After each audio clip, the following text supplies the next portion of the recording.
Okay, we're live. Kasama natin classmate ko sa Lasal, Dr. Benjun Calderon, isang PhilAm doctor sa Las Vegas, Nevada. Okay, so you've been there for many years, Dr. Benjun, at madalas kita gine-guest dito. Ang dami nga nanood ng topic natin na paano magre-retire sa Pilipinas. Maganda ba mag-retire sa Pilipinas? Dr. Benji. Magandang araw po sa lahat ng mga nanonood kay Dr. Willie Ong. Nagpapasalamat ako sa kanya dahil dito naman ako. Bakasyon. Gusto ko magbakasyon, but at the same time, part nito is yung mission natin to educate yung mga kababayan natin, lalo na yung mga senior na nasa ibang bansa. So you've been nasa Las Vegas ka, nasa US ka nagpa-practice for how long na nga? 21 or to be exact, mga 22 years na kami nagpa-practice sa Las Vegas, no? Yan ang practice namin doon is mostly primary care, pero nag-umpisa ako doon sa hospital. Ngayon, nag-venture kami sa outpatient, and then now, ang naging focus na namin is treating yung mga senior. So, naging senior focus na kami ngayon. Karamihan ng patients mo, Dr. Benjun, ay mga Pinoy, PhilAm din. Mga 80% ng pasyente ko. 80%, okay. Ang daming Pilipino sa Las Vegas. Meron na siguro tayong 200,000 Pilipino. Tayo ang biggest 200,000 Asian community sa buong Las Vegas o buong Nevada. No? Pag samasamahin mo lahat ng Asian doon, Pilipino pa rin ang pinakamarami. 200,000 na mahigit yan. So maganda magtrabaho doon, magsikap, kumita ng pera. Pero pag senior na sila, let's say hindi lang naman sa Amerika, sa Canada, sa Europe, sa ibang bansa, ano nagiging nakikita mong parang issue? Bakit sinasabi mo na maganda rin, may option sila mag-retire, bumalik sa Pilipinas? Just like lahat ng mga OFW. Kami, parang OFW rin kami, no? Lahat ng nangingibang bansa, karamihan yan, merong panahon na sabihin mo, magandang umuwi pa rin sa bayan natin. Kasi kahit na paano sa mga batang kagaya natin, o mas bata sa atin, magandang mangibang bansa para kumita. Pero pag medyo nagkakaedad na tayo, nagkakaroon na tayo ng mas maraming panahon kasi nag-retire na tayo, nakakainip na kuminsan, no? Iniisip natin, ano ba to? Tapos na ako, trabaho ko ng trabaho. Ngayon, kailangan ko na ng suporta. Medyo malungkot kung nasa ibang bansa tayo. Yung mga kaibigan natin na iniwan dito, andun pa rin yung kwento na pinag-uusapan natin sa ibang bansa. Gusto natin gunatain uli, remember. Yung, Nasabi mo kanina off-cam na ang depression, nakamamatay yun. Pag yun ang marami ka nakikitang nadidepress, naka-antidepressant sa very common na nakikita namin bukod sa hypertension, sa diabetes, at saka sa cholesterol. Ang biggest na napapansin namin na issue sa mga pasyente namin na nagkakaedad na is kalungkutan. At saka yung anxiety na sinasabi, no? More of mental issues. Kasi nag-iisa sila eh. Hindi na nakapagmamaneho, na ando na lang sa bahay. Of course, pag uwi ng mga anak nila sa hapon, magkikita sila, masaya na naman. Pero pagpasok na naman the following day niyan, sila na mag-isa, no? Pagkatapos ang problema pa dyan, hindi na sila nakapagmamaneho. Kung nakapagmamaneho pa, masaya yan. Bakit di na sila nakakamaneho? Because sa edad na siguro, because sa medical condition na meron sila. Bawal na. Or baka talagang hindi sila nagmaneho to begin with, no? Kasi alam mo naman, ang bibilis ng sasakyan dyan sa Amerika.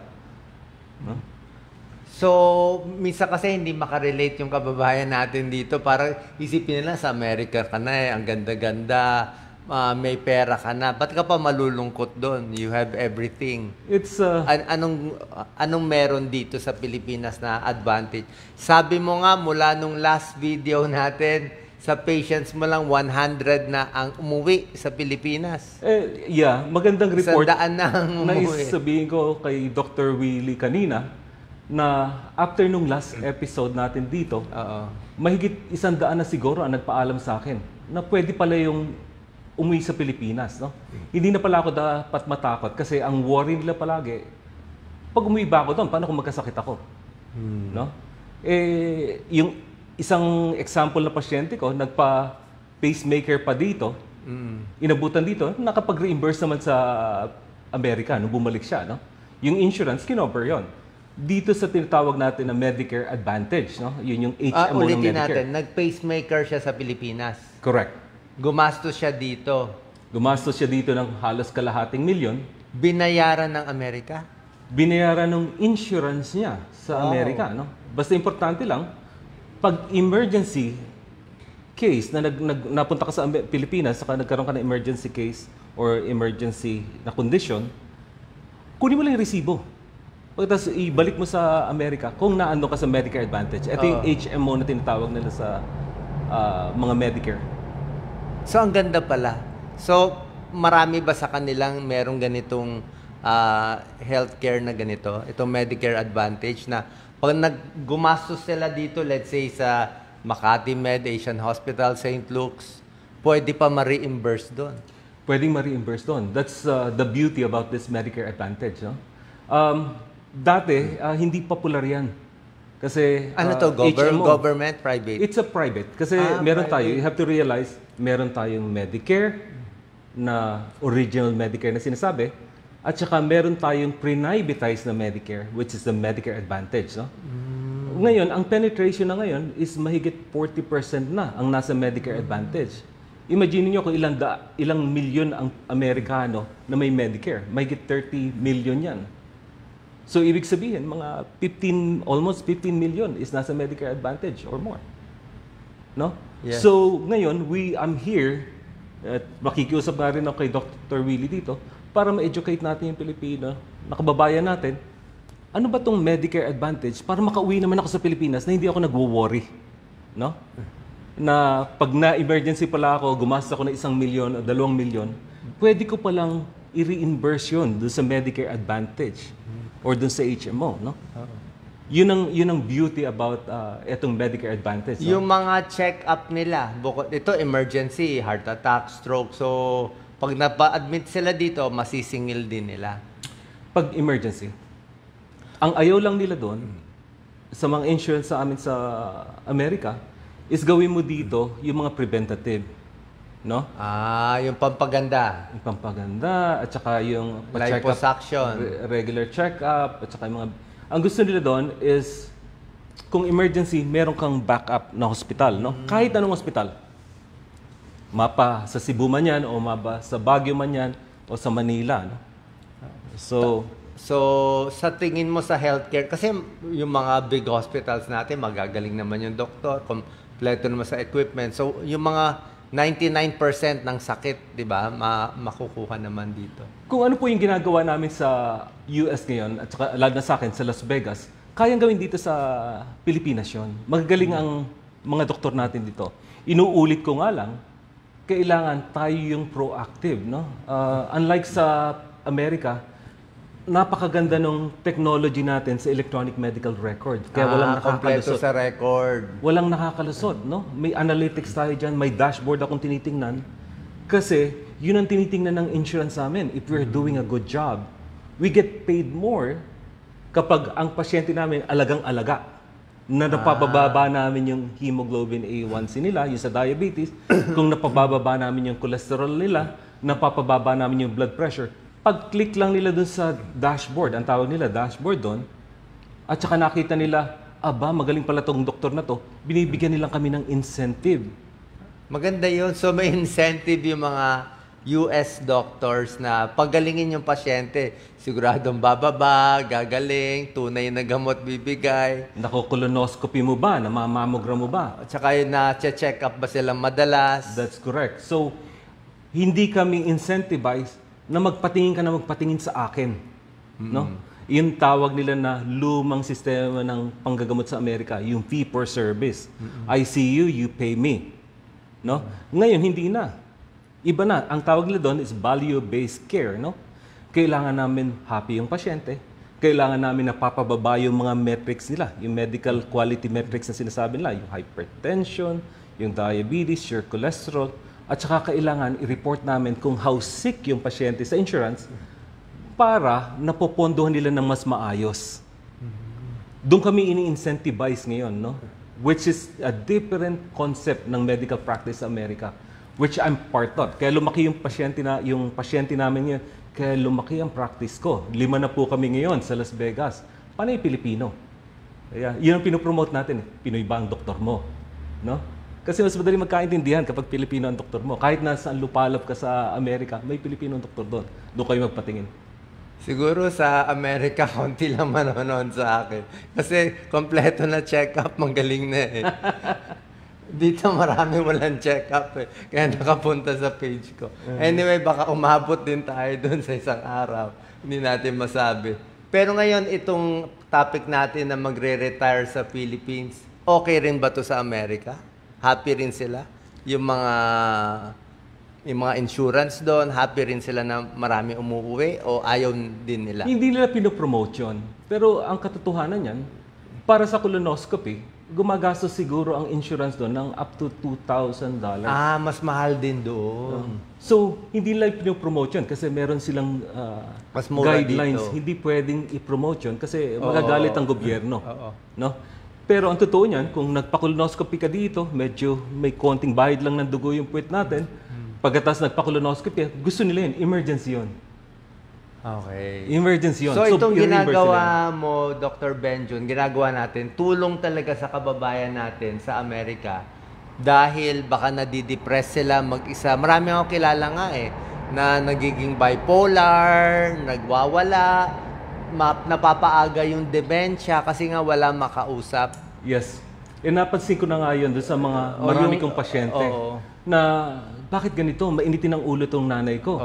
Bakit to? Parang nagdi-dementia na. Pag pinauwi dito, ang daldalong nanay kasi alam ko yun, dahil nagte-televisit pa rin sila sa akin. Kahit na pasyente ko sila sa Pilipinas, padadalang ko lang ng link yan, parang Zoom. Nagkukonsulta pa rin sila sa akin. So tuloy-tuloy yung medical care nila. Para alam nila kung anong tatanong nila doon sa primary care doctor nila dito sa Pilipinas. Kasi nasa akin ang record, kompleto ang record ko So sa yung kanila. mga 100 na umuwi na pasyente mo, nagko-consult pa rin siya sa inyo? Correct. Pasyente ko pa lang yon. Nagbabayad pa rin yung insurance sa'yo? Bayad pa rin sa akin. Kahit nandito sila? Kahit na naandito sila. So ang laking advantage sa kanila. Malaking- Ano pa ang kinakatakot nila? Nasa cellphone na, nandun din eh. Ang kinakatakot lang nila is yung sa gamot. Yung May gamot- maintenance. Maintenance medication Ay, nila. kompleto naman sa mga drugstore. Yung bayad. Paano pala yung bayad ng maintenance nila dito? So, anong nangyayari sa amin yan? And Yes. magkaiba, no? Meron kaming nireseta doon, pinapadala ng kamag-anak. Kamag-anak magdadala ng mga amlodipine at Ipapadala mga dito sa Pilipinas. Oo. Oo. So, ang sinasabi nga namin sa kanila, magtiwala kayo doon sa mga gamot din dito sa Pilipinas. Basta doon sa mga big pharmaceutical natin kukunin, no? Andiyan yung mga big names natin, from Mercury to Watson. Wala akong pinopromote dito. Pero kapag kinuha natin doon sa mga kilalang pangalan na pharmacy, sigurado ang quality nun is mas maayos.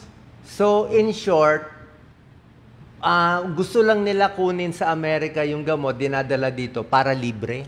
Para libre. Kung dito sila bibili sa drugstore natin, babayaran nila. Babayaran Hindi nila. na marireimburse Hindi yun. marireimburse. Yun lang naman ang issue. Yun lang ang Pero issue. kung mura lang naman maintenance mo, dito ka na lang bumili. Kung mura lang ang maintenance mo, dito nyo na lang kunin. Kasi yung shipping pa lang nun is magkano na. Oo. So, I think kung maisa-set up lang natin na maayos yung record keeping natin, Dito yung record, syempre hindi ganun ka-kompleto. So, dapat pag uwi nila, Meron dalan nila yung record. may dali silang folder, Kompleto na. lahat ng laboratory nila, lahat ng mga konsultasyon nila, lahat ng medication list nila, dala-dala na nila yon. So, pag nagpatingin sila dito, at saka binigyan sila ng bagong result, ilagay lang nila doon sa folder nila yon. Okay. So, at saka sinasabi ko rin sa mga pasyente ko na pauwi dito, na kayo na mag-schedule every 3 months. Huwag kayong maghintay na next year pa. Just like yung nanay ko na magpapatingin lang kung may nararamdaman. Hindi ganon. Dapat kayo ang nagpapacheck every 3 months or every 4 months. No? Meron bang rule yung Amerika na pag umuwi sila dito, kailangan ilang buwan lang, babalik sila once a year? Ganon? Doon sa Meron? Medicare Advantage, up to 6 months. No? 6 months dito, ang tagal na nun. Correct. Tapos babalik lang ng Babalik sandali. sila doon para sa annual physical nila. para sabihin lang buhay pa ba itong pasyenteng to, no? Every 6 months ang balik. Pero between us, may mga pasyente ako na 1 taon na naandito, nagpapatingin sa akin. Okay lang. Hindi, tuloy-tuloy pa naman insurance sila. So, ang issue lang naman insurance eh. Pero dun sa citizenship nila, wala namang issue yun, di ba? Hindi na mawawala. Wala na issue yun eh, tuloy-tuloy. Hindi na mawawala, oo. Another issue ba nila dito yung bahay nila? I think pati yung bahay nila, tinitignan mo rin. Ang issue ng mga senior na umuwi dito, kasi medyo gusto nga nila doon sa pinaglakihan nila, kaya lang yung mga amenities doon sa pinaglakihan nila, for example, doon sa probinsya, na liblib na masyado, naghahanap sila ng kakainan na regular, na gaya ng kinakainan nila sa US, wala doon, no? So naghahanap sila ngayon ng medyo mas syudad ng konti. No? Mas city ang gusto nila. May option sila kung ayaw nila doon sa probinsya nila. Nabanggit mo nga na galing ka ng Clark.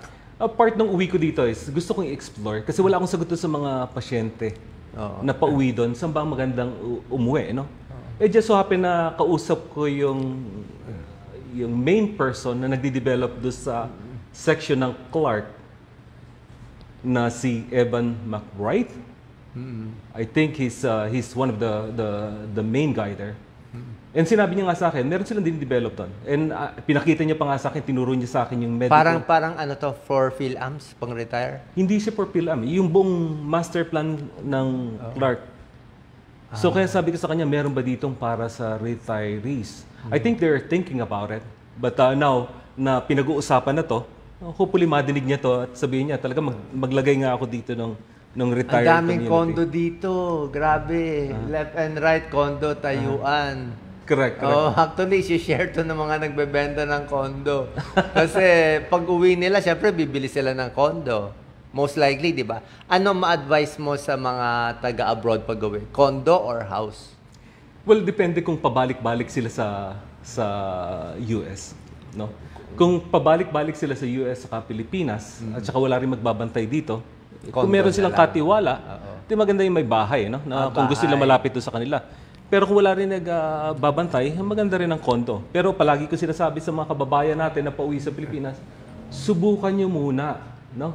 Okay, mag-decide na bumili ka agad. Tingnan nyo muna, mag-stay kayo doon, magrenta kayo ng 6 na buwan o 3 buwan. Kung magustuhan nyo, tama, rent muna. Kung magustuhan nyo, then tsaka kayo bumili. Kasi baka mamaya magsisi kasi. Merong mga pasyente kami na bumili, tapos hinila rin ng mga kamag-anak back sa US, no? Kasi nalulungkot din yung mga kamag-anak sa US. Dito na kayo, no? Balik na kayo sa US. Pero sa US, mas madalang sila ng kikita. Hindi katulad dito, 24/7, naaasar ka na nga sa kamag-anak mo dito, di ba? Yeah, meron ako isang magandang kwento siguro. Meron nung huli nating discussion, a week later, may nagte-text sa akin na isang senior with the pension na napakaganda.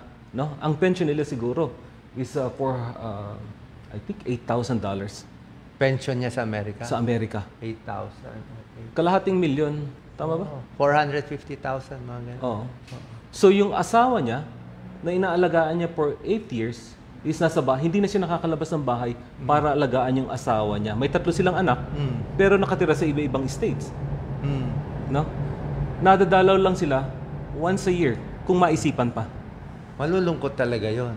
Ang tanong niya sa akin, tinext niya ako, pwede ba akong magkakasya na ba sa amin to? Oo, sobra yun dito. Sabi ko sa kanya, siguro kung iuwi mo yan, kuhanan mo ng first class na eroplano. Pagkatapos kuhanan, mag-hire ka na ng isang doktor at saka isang nurse. Magkakasya kada buwan, meron kang Sobra na yun.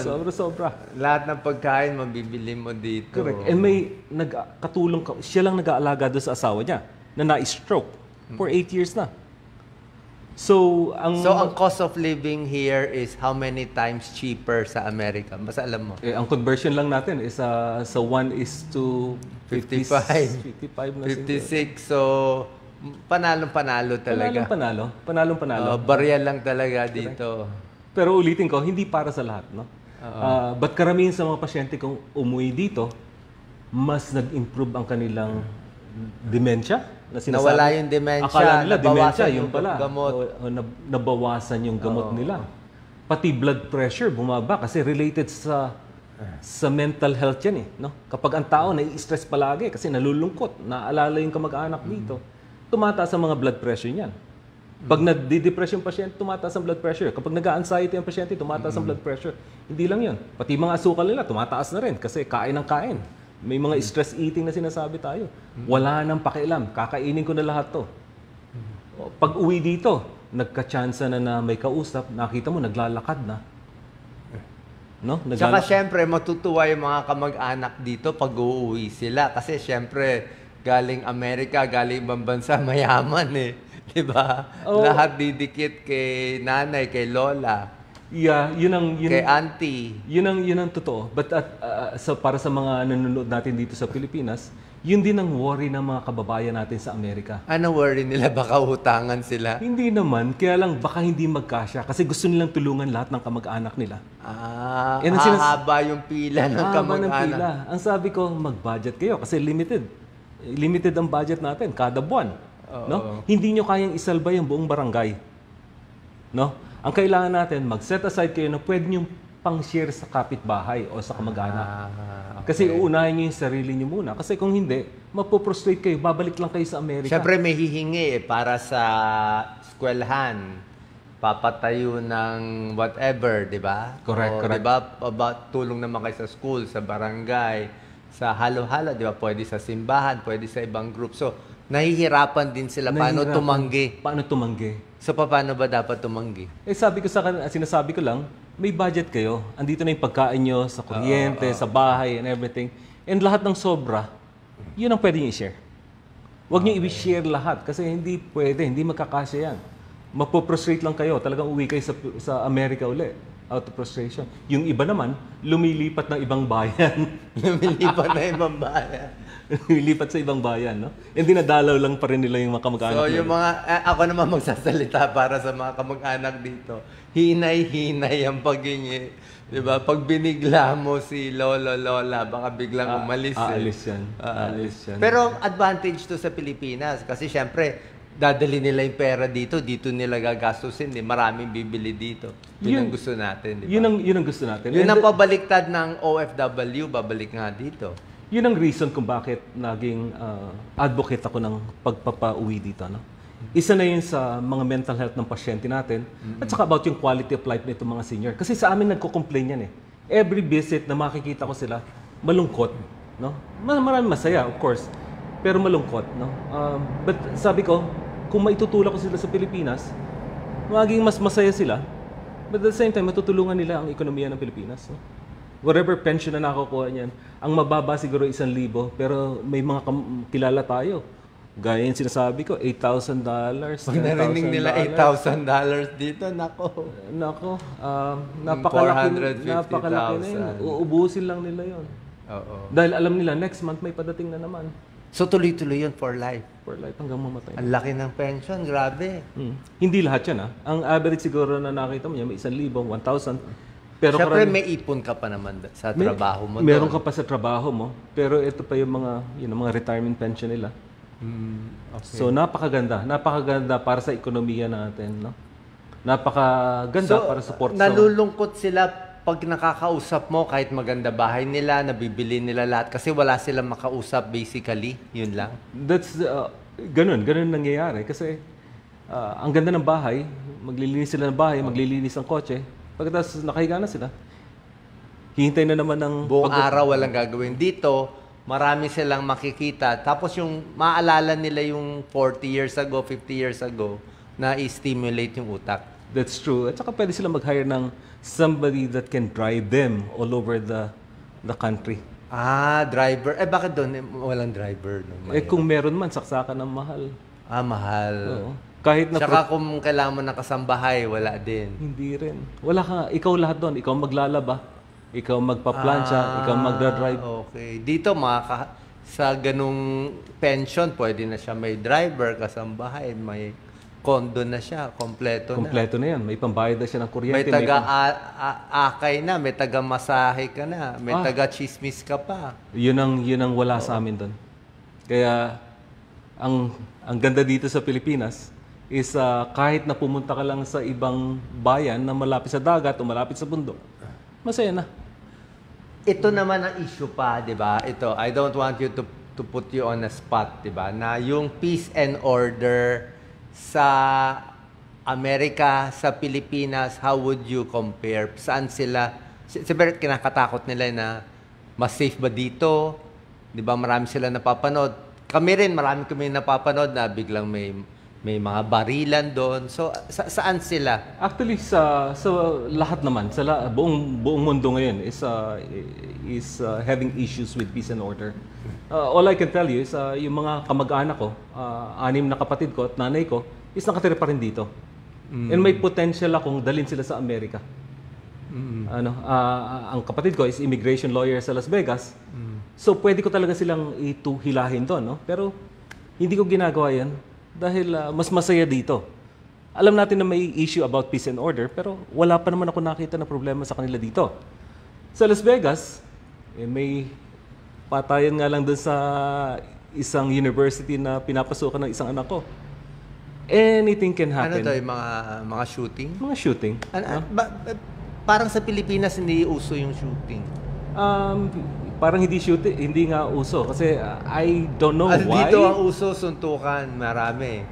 I don't know why, siguro walang access tayo sa mga sa mga high-powered siguro. Wala tayong mga At the same time, ang karamihan sinisisi nila is about the mental health ng isang mga tao. Yung mental health nila ang problema. Paano naman, Dr. Benjun, yung mga lumaki na sa Amerika, yung second generation na doon na sila pinanganak, siyempre hindi na sila uuwi dito pag tumanda sila. What do you think? Akala ko ganun din eh. Diba? Kasi lumaki sila Amerika na eh. Akala ko ganun. Yung isang pasyente ko na nagpaalam sa akin 2 weeks ago, bago magpasko, sabi niya pauwi akong Pilipinas. Kasi retired na ako, medyo malungkot dito. Sa Amerika? Lungkot palagi. Lungkot ang issue. Yung anak ko, nasa ibang lugar, ako naka-stuck lang ako sa Las Vegas. No? So, subukan ko nang umuwi sa Pilipinas kasi nagbakasyon ako doon. Masayang-masaya ako. Biyahe lang ako ng biyahe sa Ilocos, sa Pangasinan, sa Zambales. Umiikot lang siya, no?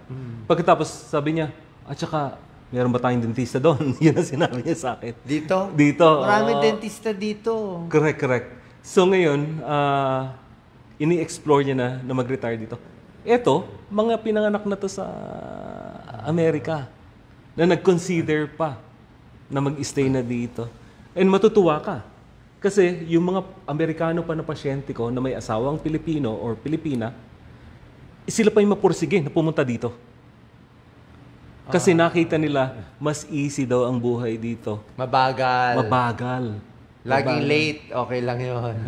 Laging late, okay. Pero pag traffic, doon ka na lang sa lugar mo, wag ka na umalis. Correct, diba? Kung nandun ka, pero sa probinsya, wala naman traffic. Lalo na kung retired ka na, hindi ka naman na nagmamadali. Oo. Anong edad maganda sila mag-isip yung mga nasa abroad na mag-retire dito? Age 55, 60, 70, anong magandang age? Iba-iba eh. Kasi meron akong pinupush ko nga, habang malakas ka pa. Younger, better. Kasi you can enjoy traveling, no? And from the Philippines, you can travel sa Vietnam, you can travel sa Thailand na malapit. Japan, Singapore. Lalo na sa pinakita nga sa amin nung kausap namin sa Mas Clark, mura. na may airport na doon that goes to Japan and all these places na maganda nilang punta na malapit. Accessibility. Mas mura pa. Correct. Pero ang karamihan na umuwi na napansin ko sa pasyente namin, anong edad? Is yung mga hindi na nakapagmamaneho. Anong age ba ang retirement nila usually doon? Well, iba-iba. Meron mga pasyente na at 50, yung pinakabata na nakita ko is 55, nag-retire na eh. Basta may pera na siya, pwede na siya mag-retire. May pension na yan, lalo yung sa mga military. Ang babata niya, nagre-retire. 55 na lang. 50, 55, basta nakapag-serve na sila ng 20 years yata yung sinasabi nila sa amin. Then meron dumadating na pension yan. Kada buwan. Okay. So makikita mo yung mga nag-i-enjoy dito pa golf at saka travel ng 50 travel. years old, retired na, may pension na. Paano yung mga professionals? Well, you can also do the same, no? Pwede, Anong edad? gaya ng isang doktor na kaibigan natin, nagtrabaho siya sa gobyerno, may pension na sila. No, kaya lang So ikaw kung mag-retire ka, may pension ka na rin? I can, but hindi natin, kasi gusto pa natin pataasin yung pension natin. Mas matagal, mas mataas, mas mas maganda malaki yung pa yung pension. pension. So yun ang sinasabi namin na i-enjoy nyo habang bata. But at the same time, ang advice ko nga doon sa mga senior ko, kung merong kaya ako, I don't think I'd be able to retire completely, you know? Gusto mo pa rin mag-practice? Gusto ko pa rin mag-practice kahit na pakonti-konti. No? Kasi ang problema dyan is, gaya nga nung pinakamatandang doktor na nasa news recently, 103 na siya. Nagpa-practice pa siya. Tinanong siya kung anong sikreto. Kasi hindi ako completely retire. Okay. Kasi yun doon nag-i-stimulate kung bakit niya gusto pang mabuhay is dahil gusto niya yung ginagawa niya. I think na-cover na natin lahat. Meron pa bang concern ang mga Pinoys abroad na uuwi dito? Applicable dito sa mga taga-Canada, Australia. What do you think? I think sa Canada, sa Australia, ang worry pa rin nila is yung medical care natin dito. But we just have to educate them about yung care na meron tayo. Is hindi naman huling-huli talaga. No? It's just ang nakikita ko lang din sa medical record na kailangan natin i-save ng maayos. No?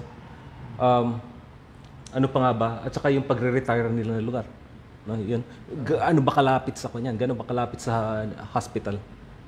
No, So yun talaga pinaka-concern na mababa isip nila ang care dito. Baka hindi sila gumaling. Pero pag doon naman, malungkot sila masyado, stress sila, high blood sila, nadidepress sila, doon din, nakakaikli din ng buhay. So they have to weigh kung ano gusto You have to nila. weigh. But sabi ko nga, I can prolong your life by another 10 or 20 years na medyo malungkot ka. Lagi O ka naman kaya- naka-antidepressant. Naka-antidepressant o kaya medyo na-shorten nga ng konti dahil yung hindi mo nakuha yung gustong medical care mo. Pero yun ang masaya mo na buhay. Lalo na sa medyo end of life na sinasabi nila. No? I think mas maganda yung mas better quality of life than yung longevity. Kami mga followers ko, ano kami dito, bahala na. Inuman na lang natin ng tubig, idasal na lang natin. I mean, wala naman yung haba or yung ikli. Dito nga, hirap nga makabili ng libreng maintenance. Yeah. So, anyway, final words, Dr. Benjun, para sa nandito at para sa doon. I think we covered everything. May questions? Siguro po ang maisasabi ko lang is be proactive about your health, no? Importante, wag nating isang bahala yung preventative na care, no? Pa-check ng blood pressure, pa-check ng sugar, pa-check ng cholesterol, at saka yung mga preventative na colonoscopy, mammogram, yung pap smear. Kailangan natin yan, no? Kailangan natin na May mga naghahanap ng contact number mo from Virginia. Pwede ka daw ba maging primary care doctor niya? Chanel Lowery. Ilalagay natin mamaya yung contact number mo. Ilalagay ho namin. Contact number mo sa US. Yes. You can... Baka madumog ng ano. Yeah. Okay lang naman. Ang pinakamaganda sa amin is i-text yung opisina namin. Ay, lagay ko na lang yung Ilalagay office na mo lang doon namin yung sa office left number and you can text us, no? Kung tinatanggap namin yung insurance at kung ina-allow ng insurance nyo. Pero again, kung may mga Pilipinong doktor tayo sa kapitbahay nyo, basta siguraduhin nyo lang, lalo yung mga Pilipinong pasyente, humanap kayo ng Pilipinong doktor. Hindi ibig sabihin na mahinang klase yung Pilipinong doktor natin sa Amerika. Ang importante lang dyan, nagkakaintindihan kayo na ang kinakain nyo yung sinigang o yung bagoong. Kung hindi naintindihan ng ibang lahi na doktor yan, sigurado, kung kumain ka lang ng sinigang, akala nila may atake ka na sa puso, hyperacidity lang pala yun. I-stress test ka na ng ibang lahi niyan.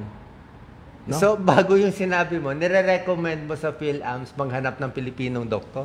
Palagi ko sinasabi yun, Pinoy ba ang doktor mo? No? Kasi iba yung nagkakaintindihan tayo sa pagkain, sa kultura.